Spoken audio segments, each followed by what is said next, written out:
A particle is moving with a speed v is equal b under root x along positive x-axis. Calculate the speed of the particle at time t is equal tau. Assume that the particle is at origin at t equal to 0, means initial position was at origin only.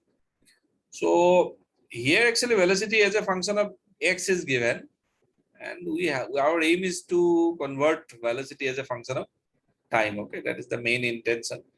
So what we do here, given that v equal to b under root x, so in place of b we can write dx upon dt.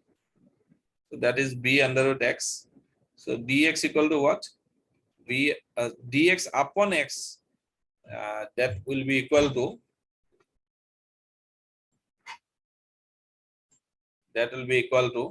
b into dt.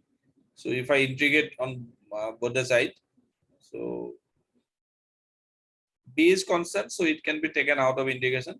When t was 0, x was 0 because it is at origin. That in the question it is given, and at time t it is x. You can even put t equal to tau also, no problem.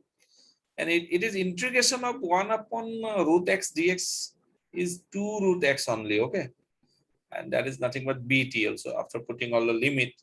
So if I square both the side, what I get, 4x equal to b square t. So x equal to what? B square by 4 into t. So this is x as a function of time. Now if we differentiate it, I am going to get the velocity. Okay, so dx upon dt is nothing but that is t square. That is t square. So because I need to square both the sides. So 2 will come as numerator here.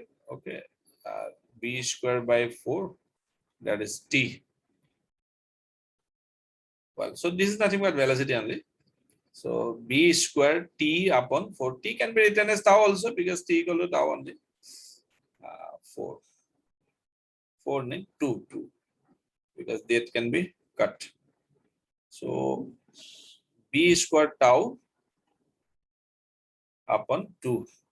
So out of the 4 options, second option is correct.